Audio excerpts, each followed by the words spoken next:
ପୁଣି 7 ଜଣଙ୍କୁ ଗିରଫ କଲା ରାଉରକେଲା ଅବକାରୀ। ପୁଣି 7 ଜଣଙ୍କୁ ଗିରଫ କଲା ରାଉରକେଲା ଅବକାରୀ ବିଭାଗ ରାଉରକେଲା ଅଞ୍ଚଳରେ।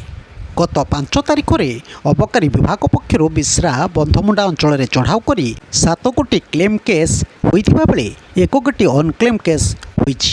ମୋଟ 8 ଗୋଟି କେସ୍ ରୁଜୁ କରାଯିବା ସହିତ 396 ଲିଟର ମହୁଲି ମଦ ଜବତ କରାଯାଇଛି ଏବଂ 7.5 କ୍ୱିଣ୍ଟାଲ ମହୁଲ ପୋଚ ଘଟଣାସ୍ଥଳରେ ନଷ୍ଟ କରାଯାଇଛି।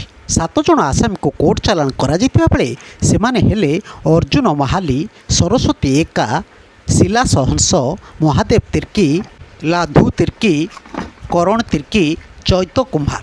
ଏହି ଚଢ଼ାଉରେ ଏକ୍ସାଇଜ୍ ଇନ୍ସପେକ୍ଟର ଶ୍ରୀ ମୋହନ ପ୍ରଧାନ, ଇନ୍ସପେକ୍ଟର ହେମନ୍ତ ମହାନନ୍ଦିଆ, ଏଏସ୍ଆଇ ବିନୋଦିନୀ ବେହେରା, ବିଦ୍ୟୁତ ଭୂଷଣ ଦାସ, ଯୁବରାଜ ବାଗ, ଗୋବର୍ଦ୍ଧନ ବିଶି, ସୌମ୍ୟରଞ୍ଜନ ସାହୁ, ଆୟେଶା ମିଞ୍ଜ, ତ୍ରିଲୋଚନ ପାଢ଼ୀ, ପ୍ରଦୀପ ଲୁଗୁନ, ସୁକାନ୍ତ ଅମାତ, ବବଲୁ ସ୍ୱାଇଁ, ଭିକ୍ଟୋରିଆ ଡୁଙ୍ଗଡୁଙ୍ଗ, ଲିଳିମା ଭୋଇ, ସୂର୍ଯ୍ୟକାନ୍ତ ସ୍ୱାଇଁ, ନିରଞ୍ଜନ ରାଉତ, ଜଗନ୍ନାଥ ମୁଣ୍ଡାରୀ ଆଦି ସାମିଲ ହୋଇଥିଲେ।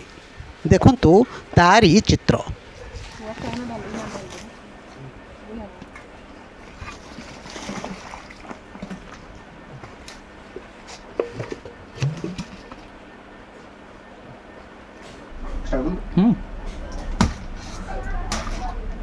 ଛୁରୀରେ ଧରନି, ମୂଳର କାଟିଦିଅ, ତାହେଲେ ମୂଳର କାଟିଦିଅ।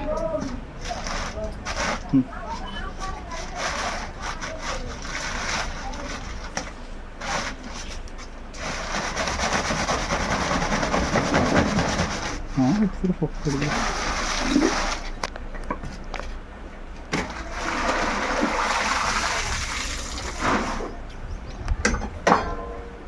ଡେକ୍ଚି ନେବା ଜାଗା ନାହିଁ, ପିଟିକିରି ନେଇଯିବା ଦା, ସାଉଣ୍ଡ ହେଲେ ବି ଚଢ଼ବା। ଆଜି 3ଟା ଗାଡ଼ି ଆସି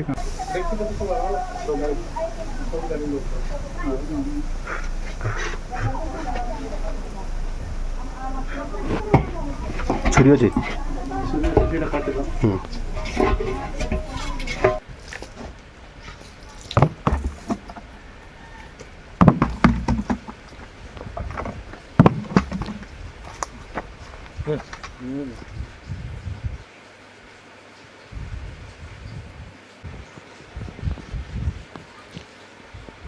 ବ୍ୟୁରୋ ନ୍ୟୁଜ୍ ଓଡ଼ିଶା କଥା।